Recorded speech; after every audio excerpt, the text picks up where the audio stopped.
Hello students, Swami ji senior secondary school के YouTube channel पर आप सबका बहुत स्वागत है।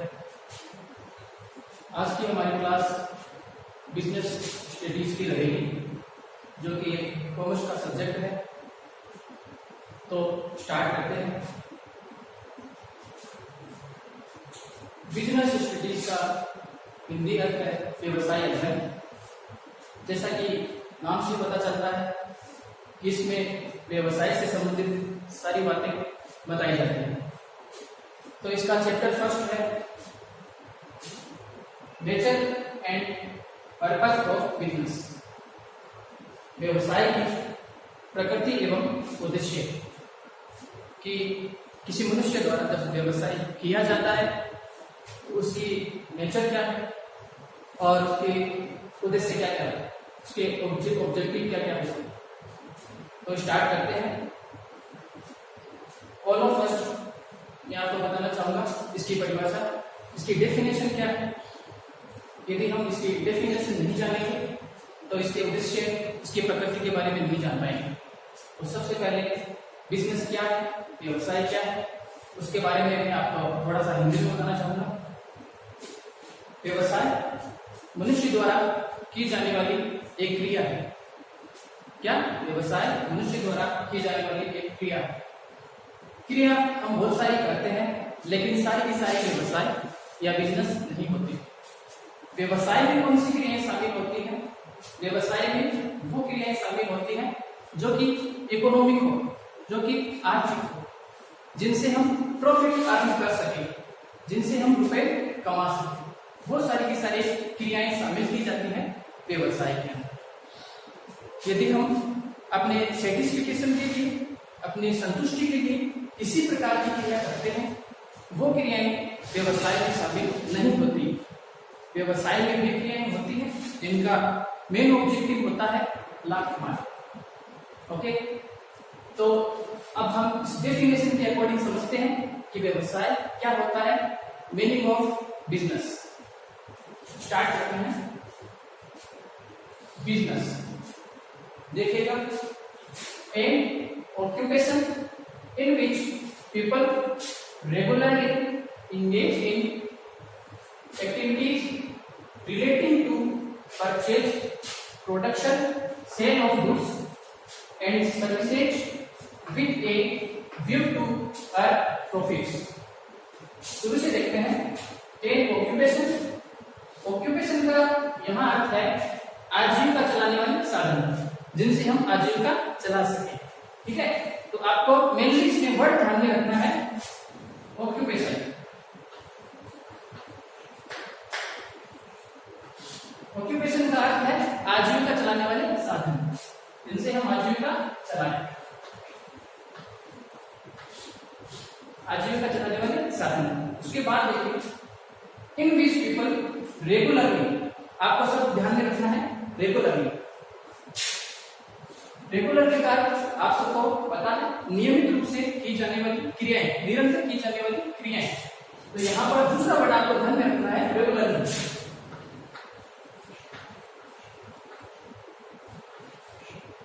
रेगुलरली, रेगुलरली का मतलब है नियमित।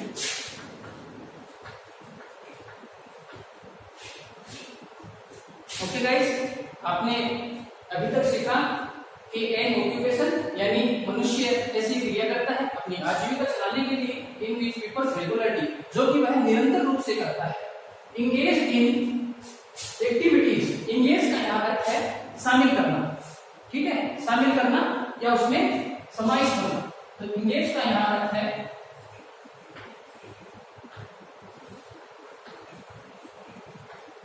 इंगेज का यहाँ अर्थ है शामिल होना। इंगेज इन एक्टिविटीज, एक्टिविटीज यानी क्रियाएं, रिलेटिंग से संबंधित हो टू परचेज, परचेज यानी माल को खरीदना। किसी भी प्रकार का माल, बहुत सारे प्रोडक्ट्स होते हैं, उनको कोई भी व्यवसायी जो बिजनेसमैन होता है वो पहले खरीद के लाता है या फिर उनका प्रोडक्शन करता है, उसके बाद वो वितरित करता है। वितरित करने से यहाँ मतलब है कि उनका सेल करता है, उनका विक्रय करता है और उसके बाद में वो प्रॉफिट अर्न करता है। तो वो नियमित रूप से जो क्रियाएं करता है उससे प्रॉफिट अर्न करता है। वो सारी क्रियाएं क्या है, वो व्यवसाय में संबंधित की जाती है। तो परचेज, प्रोडक्शन, प्रोडक्शन यानी उत्पादन करना, सेल ऑफ गुड्स यानी माल को बेचना, एंड सर्विसेज यानी सेवाओं को बेचना, with a view to earn profits, लाभ कमाने के उद्देश्य से। ठीक है, तो आपको इसमें मुख्य रूप से 3 या 4 शब्द ध्यान में रखने हैं जिससे आपकी डेफिनेशन तैयार हो जाएगी। दोबारा से इसको देखते हैं, एक बार ध्यान से देखिएगा और समझने की कोशिश कीजिएगा। एन ऑक्यूपेशन एक आजीविका चलाने का साधन, इन विच पीपल जिसमें लोग रेगुलरली नियमित रूप से करते हैं, इंगेज का मैंने आपको बताया शामिल करते हैं, इंगेज इन एक्टिविटीज जो कि क्रियाएं हैं, रिलेटिव संबंध रखती है, टू परचेज खरीदने से, क्या खरीदने से, माल खरीदने से। माल खरीदने का पर्पस क्या है? माल खरीदने का पर्पस है किसी ग्राहक को उस माल को बेच करके और प्रॉफिट अर्न करना, रुपए कमाना, वो क्रियाएं व्यवसाय है।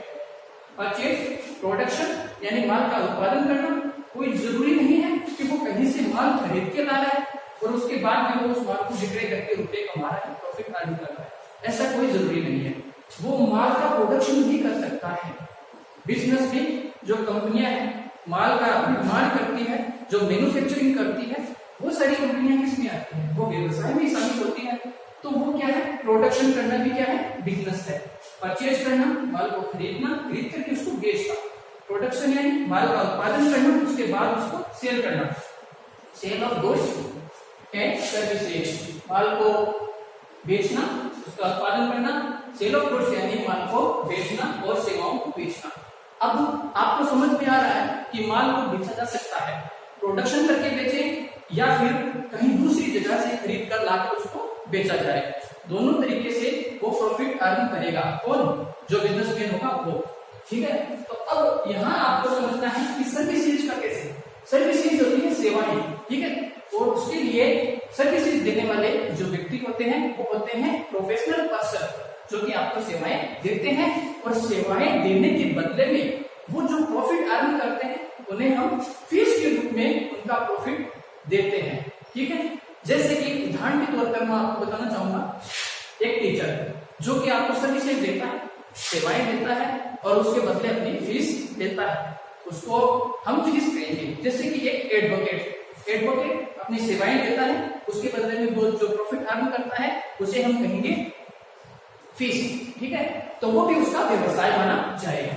तो सर्विसेज जो सेवाएं हैं और जो माल है उनको बेचना, with a view to earn profits, लाभ कमाने के उद्देश्य से। अब मैं आपको इसकी परिभाषा एक साथ हिंदी में समझा देता हूं या एक साथ बोल देता हूं। तो व्यवसाय का अर्थ मैं आपको बताना चाहूंगा। व्यवसाय किसे कहते हैं? मनुष्य द्वारा की जाने वाली वे आर्थिक क्रियाएं। मैंने यहाँ आर्थिक काम में इसलिए लिया है क्योंकि क्रियाएं बहुत सारी हम करते हैं अपने दैनिक जीवन में, लेकिन सारी की सारी क्रियाएं व्यवसाय से रिलेटेड नहीं होती। कौन सी क्रियाएं? जो इकोनॉमिक एक्टिविटीज हैं, जो व्यवसायिक क्रियाएं हैं, जो आर्थिक क्रियाएं हैं, वो व्यवसाय में शामिल होती है। ठीक है, तो मनुष्य द्वारा लाभ कमाने के उद्देश्य से की जाने वाली वे आर्थिक क्रियाएं जो वह दैनिक जीवन में निरंतर करता है, जिसमें शामिल होती है माल खरीद कर बेचना, माल का उत्पादन करना, उसके बाद उसको बेचना और अपनी सेवाओं को दूसरे को समर्पित करना या फिर उसका सेल करना। वो सारे के सारे हम किस में इंक्लूड करेंगे? वो सारे के सारे हम बिजनेस में इंक्लूड करेंगे। तो आई होप आपको व्यवसाय की परिभाषा या व्यवसाय का जो मीनिंग है वो समझ में आ गया होगा। ठीक है, अब हम आगे बढ़ते हैं। नेक्स्ट देखिएगा, नेक्स्ट है कैरेक्टरिस्टिक्स यानी व्यवसाय की विशेषताएं।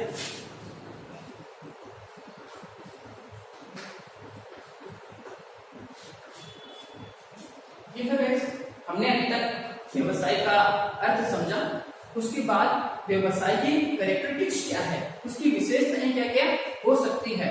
ठीक है, उसके बारे में हम एक एक करके सारी विशेषताओं को जानेंगे। इसमें फर्स्ट है an economic activity. An economic activity, जैसा कि मैंने आपको अभी बताया कि मनुष्य अपने दैनिक जीवन में बहुत सारी क्रियाएं करता है, तो उन क्रियाओं को, सारी की सारी क्रियाओं को व्यवसाय में शामिल नहीं किया जा सकता। उनमें वही क्रियाएं शामिल होंगी जो कि इकोनॉमिक हो, जो कि आर्थिक हो। आर्थिक क्रियाएं कौन सी, जिनसे हम प्रॉफिट अर्न कर सके, वो सारी की सारी इसमें इंक्लूड की जाएगी, वो सारी की सारी बिजनेस में इंक्लूड की जाएगी। तो इसकी जो कैरेक्टरिस्टिक्स है, जो विशेषता है, उसमें पहला पॉइंट है कि यह एक इकोनॉमिक एक्टिविटी है, व्यवसाय एक आर्थिक क्रिया है। और आर्थिक क्यों है, क्योंकि लाभ कमाने की वजह से की जाती है, इसलिए आर्थिक है। ओके, नेक्स्ट देखिएगा, प्रोडक्शन और प्रोक्योरमेंट ऑफ गुड्स सर्विसेज। अभी मैंने आपको थोड़ी देर पहले बताया कि बिजनेस में जो बिजनेसमैन होता है, जो व्यवसायी होता है, वो व्यवसायी क्या करता है, वो प्रॉफिट अर्न करने के लिए या तो माल का प्रोडक्शन करता है, उसके बाद माल को वितरित करता है, यानी उसका सेल करता है, या फिर वो क्या करता है, या किसी दूसरी जगह से माल ला करके अपने पास रखता है, उसका भंडारण करता है, उसको कलेक्ट करता है, उसके बाद लोगों में उसको सेल करता है, उससे वो प्रॉफिट अर्न करता है। तो देखिएगा, प्रोडक्शन यानी उत्पादन करना, माल का उत्पादन किया, उसके बाद उसने उसको बेचा, तो वो हो गया प्रोडक्शन। उसके बाद है प्रोक्यूरमेंट। प्रोक्यूरमेंट का यहाँ अर्थ है कि किसी दूसरी जगह से माल खरीद कर लाना, उसके बाद उस माल को सेल करना या बेचना, उसके बाद प्रॉफिट अर्न करना, वो कहलाता है प्रोक्यूरमेंट। ठीक है, तो यहाँ पर प्रोडक्शन और procurement of goods and services, सेवाओं का माल का उत्पादन करना, उसके बाद उसको सेल करना, उससे प्रॉफिट अर्न करना, या फिर कहीं दूसरी जगह से माल खरीद कर लाना, सेवाओं को या माल को खरीद कर लाना, उसके बाद में प्रॉफिट अर्न करना, लोगों को सेल करके, वो क्या कहलाता है, बिजनेस की कैरेक्टरिस्टिक्स है, विशेषता है। आगे देखिएगा, sale of exchange of goods services, माल का या सेवाओं का सेल ऑफ एक्सचेंज। एक्सचेंज होता है आदान प्रदान करना, ठीक है, और सेल होता है बिक्री करना, बेचना। ठीक है, तो आदान प्रदान करना या बेचना किसको, माल को या सेवाओं को। ओके, माल को या सेवाओं को क्रय विक्रय करना, आदान प्रदान करना या बेचना क्या कहलाता है, बिजनेस कहलाता है, और यह व्यवसाय की एक विशेषता है। नेक्स्ट देखिएगा, dealing in goods services on regular basis. शुरू में मैंने आपको बताया था, व्यवसाय में जो हम क्रियाएं करते हैं वो सारी की सारी रेगुलर होनी चाहिए, वो सारी की सारी नियमित क्रियाएं होनी चाहिए। कभी कभार हम क्या करते हैं, हमने कोई किसी से एक या दो इस प्रकार के व्यवहार किए हैं, एक या दो बार हमने किसी से कोई वस्तु खरीदी है या बेची है। ठीक है, जैसे एग्जाम्पल के तौर पे मैं आपको बताना चाहूंगा, मेरे पास कोई मोबाइल है, ओके, मैंने उस मोबाइल को, वो बहुत पुराना हो गया और मेरी मानसिकता बनती है कि मेरे को मोबाइल नया लेके आना है, नए नए मोबाइल ट्रेंड में आ रहे हैं, मेरा भी मन हो गया मोबाइल लेके आता हूँ।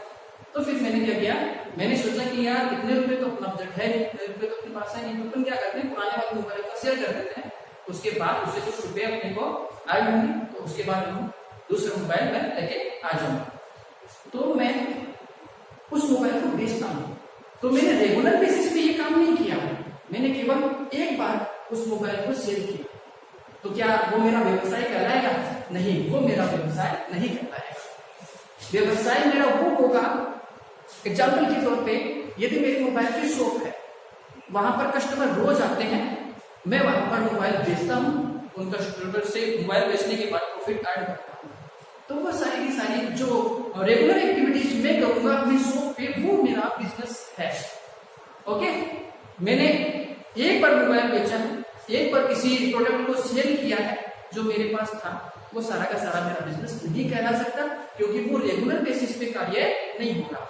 ठीक है, तो ये भी बिजनेस की कैरेक्टरिस्टिक्स है, जिसमें हमने पढ़ा कि dealing in goods services regular basis, हम डील करते हैं, क्रय विक्रय करते हैं, आदान प्रदान करते हैं, कौन से बेसिस पे, कौन से आधार पर, नियमित बेसिस पे या रेगुलर बेसिस पे, किनका, माल और सेवाओं का। ओके, नेक्स्ट देखिएगा, प्रॉफिट अर्निंग। बिजनेस की ये एक कैरेक्टरिस्टिक्स है, प्रॉफिट अर्निंग। प्रॉफिट अर्निंग का मतलब है लाभ कमाना। हमने पहले भी बात की है, बिजनेस कोई भी व्यक्ति करता है तो उसका मेन पर्पस, मेन एम उसका क्या है, उसका मेन एम है लाभ। यानी वो क्या चाहता है, वो चाहता है प्रॉफिट अर्न करना। कोई भी ऐसा आपको व्यवसाय बिजनेस में नहीं मिलेगा जो अपने पास माल खरीद के लाता है या अपनी कंपनी में माल का प्रोडक्शन करता है तो वो उसको कलेक्ट करना चाहता है, वो उसका भंडारण करना चाहता है, ऐसा आपको व्यक्ति नहीं मिलेगा। यदि वो बिजनेसमैन है, बिजनेस करना चाहता है, अपनी गुडविल बनाना चाहता है, तो वो क्या करेगा, अच्छे किस्म का प्रोडक्शन करेगा, अच्छे किस्म का माल खरीद के लाएगा और फिर ग्राहकों में बेचेगा और उससे वो प्रॉफिट अर्न करेगा।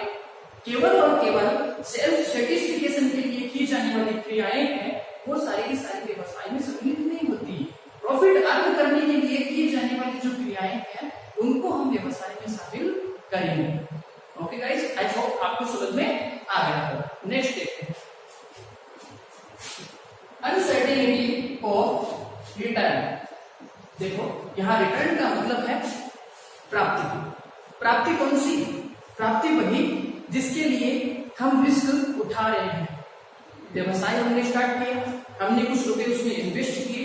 इन्वेस्ट करने का मतलब है कि हमने जोखिम उठाई है, हमारा रिस्क जो फैक्टर है वो स्टार्ट हो गया है। क्यों? क्योंकि उसमें हमें प्रॉफिट भी हो सकता है तो हमें लॉसेस भी हो सकते हैं। इसलिए अनसर्टेनिटी ऑफ रिटर्न, जोखिम हमने उठाई है व्यवसाय में, उसमें अनसर्टेनिटी है यानी अनिश्चितता है। अनसर्टेनिटी का यहाँ मीन है अनिश्चितता। रिटर्न का मतलब प्राप्ति, यानी हमने जो इन्वेस्टमेंट किया है, हमने जो बिजनेस स्टार्ट किया है, उसके बदले में हमको प्रतिफल के रूप में, उसके बदले में हमें रिसीव क्या हो रहा है, प्रॉफिट रिसीव हो रहा है, लॉसेस रिसीव हो रहे हैं, ये हमें पहले से पता नहीं होता। और यदि पहले से पता नहीं है तो उसमें रिस्क फैक्टर है वो हाई है। ओके गाइस, तो हम देखेंगे कि जो अनसर्टेनिटी ऑफ रिटर्न है इसमें अनिश्चितताएं शामिल होती है, किसमें? बिजनेस में। ओके, मैं थोड़ा सा जो कैरेक्टरिस्टिक्स है बिजनेस की उसको जल्दी से रिवाइज कर देता हूं ताकि आपको आसानी से समझ में आ जाए।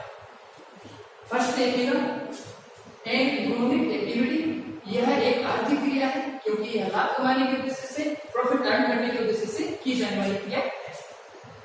Cell of exchange of goods and services, sale यानी विक्रय करना, सेल यानी आदान प्रदान करना, किनका?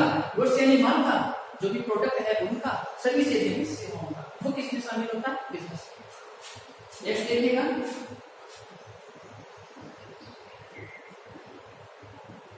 प्रोडक्शन और procurement of goods and services, यानी माल को कहीं से खरीद के लाना, उसके बाद उसको बेचना।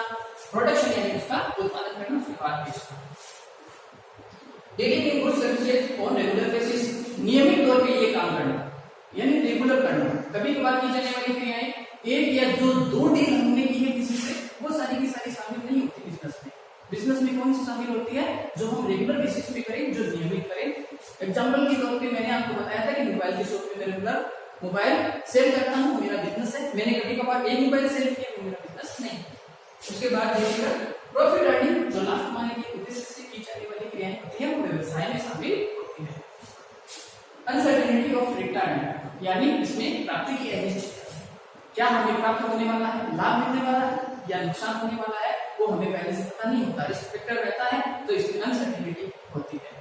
ओके गाइस, आई होप आपको बिजनेस का जो मीनिंग है और उसके बाद में बिजनेस की जो फैक्टर,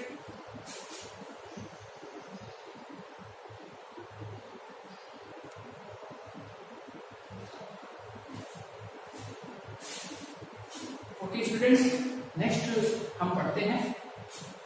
देखिएगा, मैंने आपको बताया कि बिजनेस वे क्रियाएं हैं जिन्हें मनुष्य करता है। ओके, तो हम उसे ह्यूमन एक्टिविटीज कह सकते हैं। ह्यूमन एक्टिविटीज यानी मनुष्य द्वारा की जाने वाली क्रियाएं। फिर मैंने आपसे बात की थी कि क्रियाएं दो प्रकार की होती है, एक तो इकोनॉमिक और एक नॉन इकोनॉमिक। इकोनॉमिक वह क्रियाएं होती है जो प्रॉफिट अर्न करने के लिए की जाती है, आर्थिक क्रियाएं। नॉन इकोनॉमिक वे क्रियाएं होती है जिनसे प्रॉफिट अर्न नहीं होता।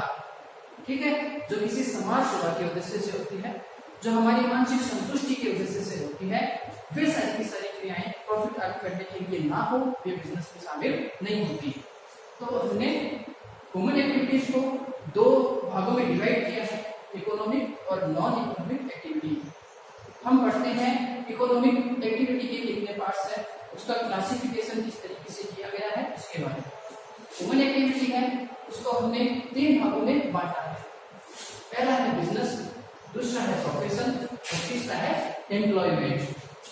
बिजनेस जिसके बारे में हम अब तक पढ़ चुके हैं, जिसमें माल और सेवाओं को बेचा जाता है, प्रॉफिट अर्न किया जाता है, इसे हम बिजनेस कहते हैं। उसके बाद है प्रोफेशन। प्रोफेशन का यहाँ पे मैं आपको एग्जांपल दूं तो सबसे बड़ा उदाहरण यहाँ टीचर हो सकता है, एडवोकेट हो सकते हैं, डॉक्टर हो सकते हैं। ये सारे के सारे प्रोफेशनल पर्सन होते हैं। क्यों? क्योंकि इन्होंने किसी पर्टिकुलर इंस्टीट्यूट से, किसी संस्था से कोई डिग्री ली हुई होती है, इनका अपना पर्सनल एक्सपीरियंस होता है, इनके पास एक्सपीरियंस सर्टिफिकेट्स होते हैं, उनके आधार पर ये अपना जॉब करते हैं, उसे हम कहते हैं प्रोफेशन। उसके बाद एम्प्लॉयमेंट। एम्प्लॉयमेंट का मतलब है रोजगार करना, यानी कहीं पर नौकरी करना, कहीं पर जॉब करना। वो जॉब कहीं भी हो सकती है, किसी भी प्रकार की संस्था हो सकती है, वो संस्था स्कूल भी हो सकती है, वो संस्था बैंक भी हो सकती है, कोई भी संस्था हो सकती है, उसे हम कहेंगे एम्प्लॉयमेंट, यानी कहीं पर जॉब करना। अब आगे देखिएगा, कुछ नीचे पॉइंट दिए गए हैं, ये पॉइंट्स बेस है, जो इनके बीच में डिफरेंसेस है उनका ये बेस है। इन पॉइंट के बेस पर हम इनके बीच में जो डिफरेंसेस हैं उनको जानेंगे कि इनके बीच में कौन कौन से अंतर हो सकते हैं। किनके बीच में जो इकोनॉमिक एक्टिविटी है उनको 3 भागों में क्लासिफिकेशन किया गया है, उनका हम इन बेस के आधार पर जानेंगे कि इनमें क्या क्या डिफरेंसेस हैं। देखिएगा, first mode of establishment. Establishment का मतलब यहाँ पर है स्थापना करना, स्थापित करना।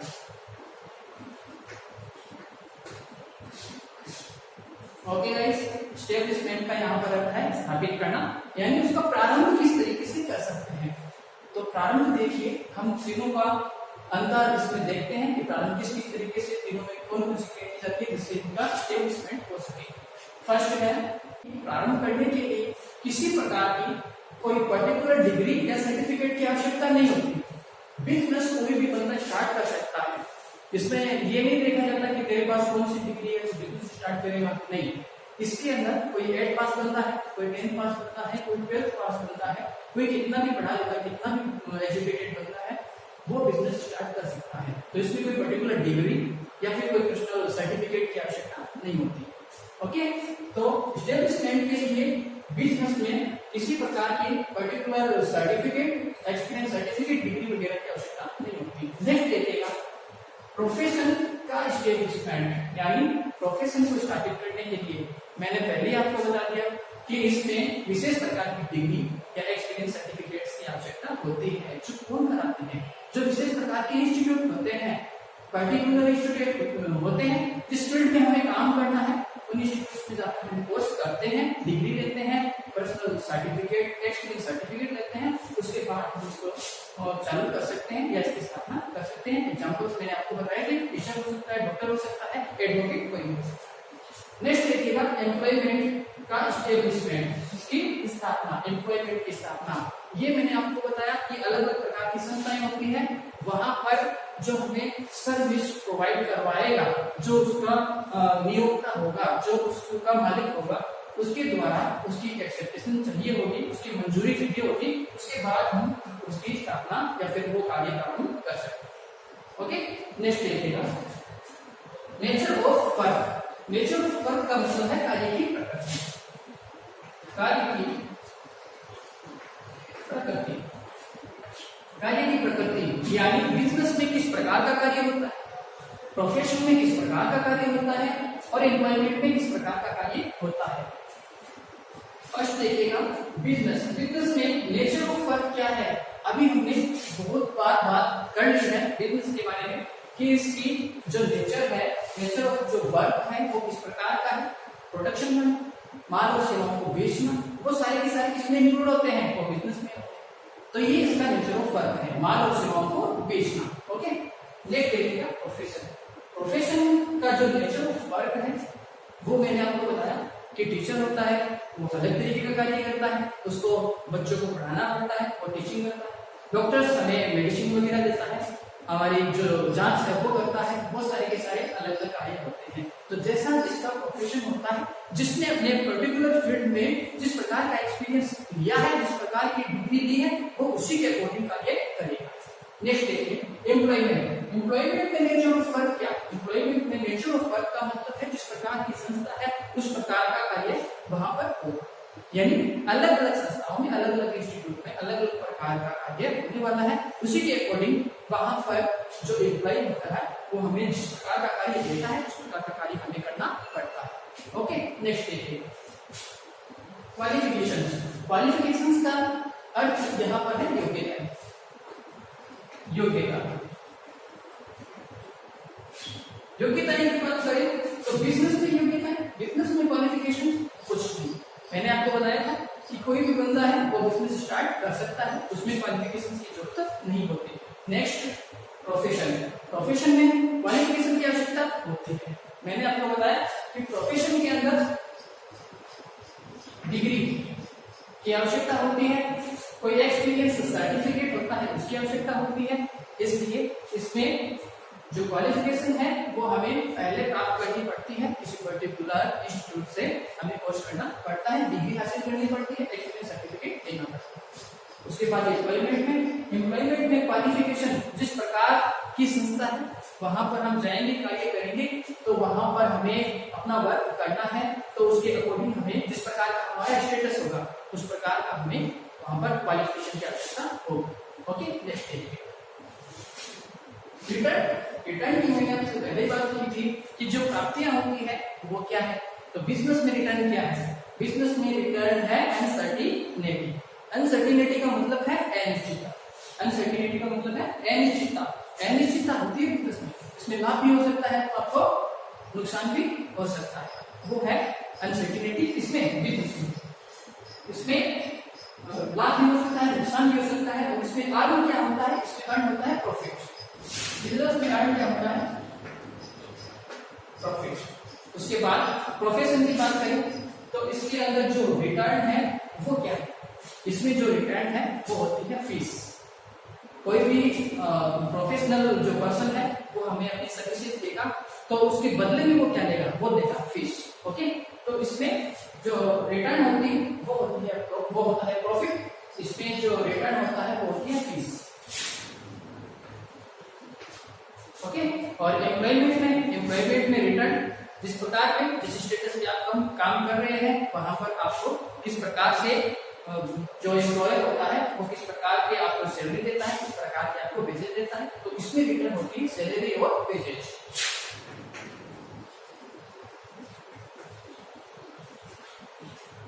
सैलरी और वेजेस का यहाँ मतलब है वेतन, जिसे हम तनख्वाह भी बोलते हैं। उसके बाद वेजेस का मतलब मजदूरी। ओके स्टूडेंट्स, सैलरी मिलती है, मजदूरी मिलती है जिस संस्था में हम काम करते हैं वहां पर, ठीक है। उसके बाद देखिए रिस्क यानी जोखिम। वो मैंने आपको बताया कि बिजनेस में रिस्क रहती है, उसकी अनसर्टिनिटी है, उसकी अनिश्चितता है। ओके, कि उसमें लाभ भी हो सकता है या फिर उसमें नुकसान भी हो सकता है। तो ये है बिजनेस की रिस्क। उसके बाद है प्रोफेशन। प्रोफेशन में इतनी हाई रिस्क नहीं रहती, लेकिन इसमें थोड़ी बहुत नाम मात्र की रिस्क इसमें भी रहती है। उसके बाद एम्प्लॉयमेंट में रिस्क जीरो रहती है, यानी जो जॉब करने वाला व्यक्ति है उसके पास कोई रिस्क नहीं है। सारा का सारा रिस्क फैक्टर वो किसको चला गया? वो चला गया उस कंपनी, उस व्यवसाय को, उस संस्था, क्योंकि जो भी नुकसान या फायदा होने वाला है वो उस संस्था को होगा। उस पर्टिकुलर जो पर्सन है, जॉब करने वाला जो व्यक्ति है, उस पर किसी प्रकार का असर नहीं पड़ने वाला। नेक्स्ट देखिएगा code of conduct. Code of conduct का यहाँ मतलब है रूल्स और रेगुलेशंस। रूल्स और रेगुलेशंस कौन से फील्ड में हमें किस प्रकार से फॉलो करने हैं वो इसमें बताया गया है। तो कोड ऑफ कंडक्ट बिजनेस के अंदर किसी प्रकार की नहीं होती।